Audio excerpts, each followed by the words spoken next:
Achei você.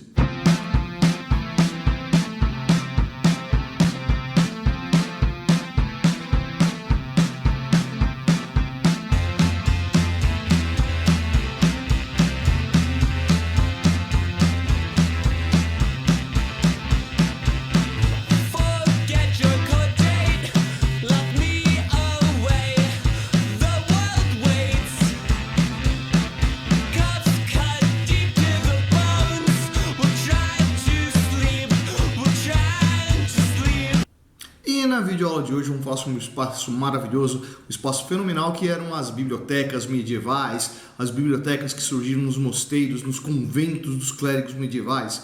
Bom, vamos lá, para a gente começar a falar sobre isso, a gente tem que lembrar do seguinte: o que tem a ver a biblioteca com o clero, com os monastérios, os conventos da Idade Média? Bom, sim, a gente tem que lembrar então que o cristianismo era uma religião que vinha lá do Império Romano e que já estava solidificada lá naquele período. Bom, quando vêm os reinos bárbaros que vão ocupar o território lá do Império Romano do Ocidente, esses bárbaros germânicos que ocupam o espaço não tinham uma tradição escrita semelhante à tradição de Roma, né? Não é que eles não tinham escrita nem nada do gênero, não, existia uma vasta obra aí que sobreviveu das tradições dos bárbaros germânicos, mas não tinha o mesmo peso, não tinha a mesma importância, ainda mais que o clero medieval era um negócio extremamente racional. Até hoje o clero católico aí mantém essa lógica de existir um controle, de existir uma administração toda elaborada de uma forma racional, lógica e eficiente. E bem, para manter esse tipo de organização, uma coisa que eles precisavam muito era documento. E as primeiras grandes bibliotecas medievais, elas vão ser ali, na verdade, grandes acervos de documentos, dos registros, de tudo que existia ali na região que aquela igreja servia. Bom, além desse tipo de serviço, existia também o registro dos documentos que serviam para os estudos dos futuros clérigos, que eram tanto documentos religiosos quanto documentos profanos. Não vai entender profano de uma maneira errada aí, pensando que profano é aquilo que é pecaminoso. Não, pega a palavra profanos, né? Pro, em frente, fanos, o templo, né? Aquilo que está em frente ao templo, aquilo que está do lado de fora, não do lado de dentro. Bom, está do lado de fora, não é puramente das coisas religiosas. Por exemplo, ciência. Você vai encontrar ali acervos de material de Aristóteles, de Platão, de Pitágoras, entre outros pensadores da antiguidade clássica, e até coisas mais vulgares, né? Escritos que eram de leitura cotidiana, leitura cotidiana também não me interprete mal, né? Vamos lembrar que durante a Idade Média pouquíssima gente sabia ler fora do clero, mas assim, coisas que eram para ser ouvidas, né? As canções de gestas, os cantos de cavalaria e assim por diante. Essas bibliotecas medievais vão ser, portanto, assim, o coração de toda lembrança, de todo registro escrito durante a Idade Média. A gente tem que lembrar, portanto, que a igreja era um centro de conhecimento, não só de acervo de conhecimento, mas como de produção de conhecimento, né? Esses monges que ficavam lá enclausurados nesses mosteiros tinham bastante tempo livre para ficar pesquisando, e essas pesquisas acabaram se tornando registros. Muitos dos cientistas medievais estavam de alguma forma ligados ao clero, se não eram membros do clero também. Essa produção não podia ficar parada, tinha que ser divulgada para todos os mosteiros, para todos os conventos, né, para todos os centros de educação que eram controlados pela igreja. E como é que isso acontecia? Vão lembrando que, cara, não existia internet para que no mosteiro o cara fosse lá, fizesse o registro de todos os documentos, tivesse acesso para todo mundo, né? Tampouco existia imprensa. Como é que eram esses livros? Esses livros eram manuscritos. Justamente por serem manuscritos, vai entrar em ação aí uma figura importantíssima que vai marcar a biblioteca medieval, que é o monge copista.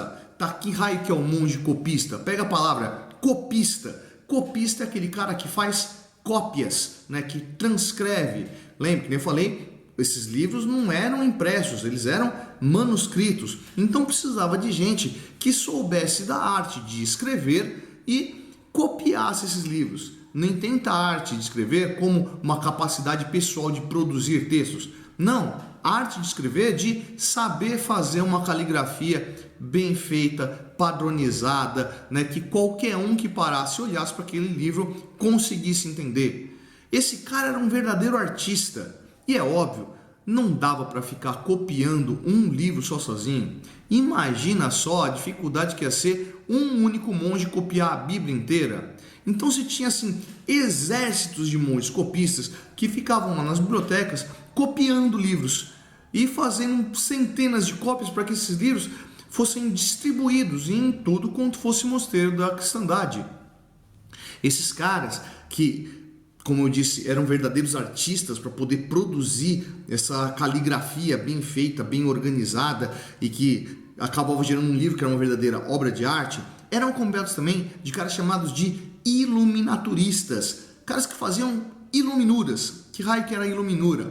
Que nem eu já disse, vamos lembrar que na Idade Média pouquíssima gente sabia ler e mesmo os que sabiam ler, nem todos tinham uma fluência muito grande. A imagem era extremamente importante, né? Era importante que a pessoa conseguisse ver a imagem para que ela trouxesse à memória o que é a história do que aquilo está falando. Pensa que na Idade Média a memória das pessoas não funciona como a nossa.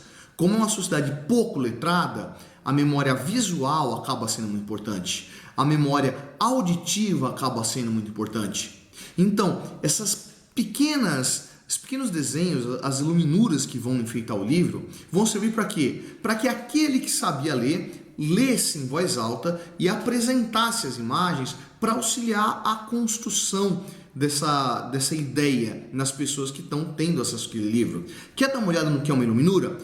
Fica atento aí, vou passar algumas para vocês.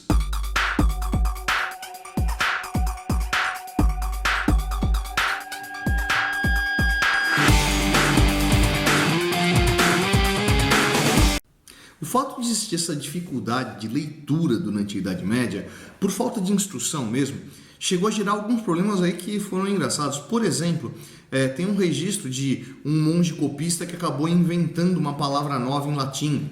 Isso foi tirado de onde? De um livro bem legal chamado A Demanda do Santo Graal. Que na verdade não é um livro, é um conjunto de pequenos livros que contam lá as aventuras do rei Arthur. Pois é, num dos livros ali da Demanda do Santo Graal apareceu uma palavrinha nova que por muito tempo ninguém sabia o que significava e até se deu um significado para ela posteriormente, né? Acabou ganhando o significado de incógnita, coisa que não se conhece, coisa que não se sabe o que é. Que palavrinha era essa? Era a palavra busilis. Bom, vamos lá, vamos entender aí o histórico dessa palavra busilis. Né? A primeira vez que se encontrou essa palavra escrita em algum livro, como eu disse, estava lá na Demanda do Santo Graal, né? E dentro lá do texto aparecia essa palavra e sabe quando você está lendo uma história de aventura e de repente você dá de cara com uma palavra que você não conhece e você não quer parar para pegar um dicionário e você segue em frente e beleza, aquela palavra não fez falta para o contexto geral da história e seguiu em frente? Pois é, alguém muito inconformado com a situação começou a buscar e tentar encontrar de onde veio essa palavra. E estava lá ela, Inre busilis, né?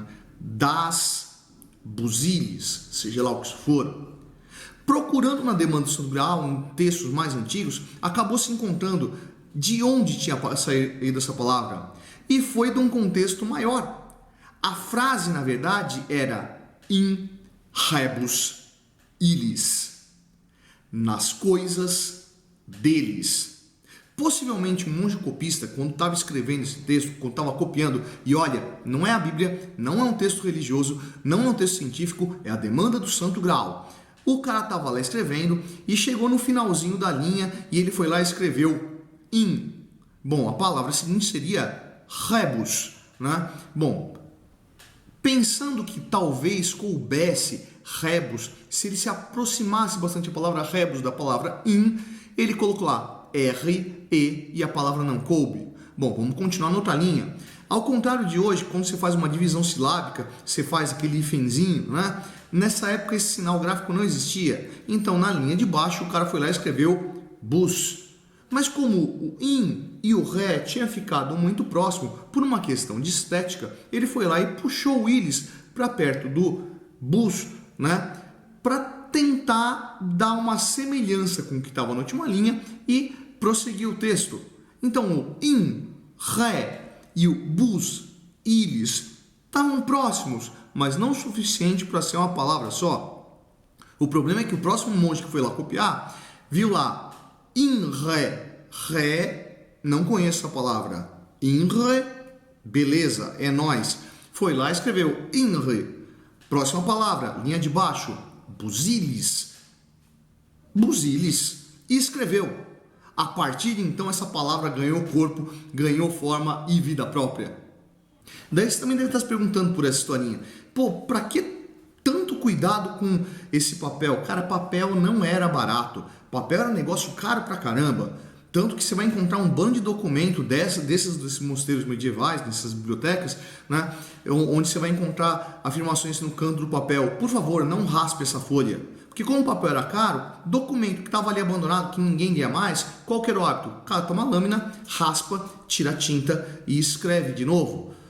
Perceberam então que a igreja era o grande centro de conhecimento da época e o grande difusor de conhecimento? Então, cara, para com essa ideia de ficar achando que na verdade a igreja ficava apenas escondendo informação. Tinha informação escondida? Óbvio que tinha. Alguns desses livros não saíam das bibliotecas. Eles tinham que ficar confinados porque poderiam gerar ideias confusas para quem pudesse ler, que ia interpretar de uma forma a ficar contra o cristianismo. Então, o clero vai acabar guardando muitos desses livros que vão ficar preservados apenas para a apreciação dos clérigos. Aliás, infelizmente, ontem nos deixou aí o grande escritor Umberto Eco, né, que escreveu aquela obra fantástica que é O Nome da Rosa. Se você não leu O Nome da Rosa ainda, vá ler, você não pode morrer sem ler esse livro, né? Se está com preguiça de ler, vá lá, assiste o filme com aquela interpretação do Sean Connery fantástica, né? Onde ele mostra o quê? Justamente essa situação de que existe uma biblioteca dentro do mosteiro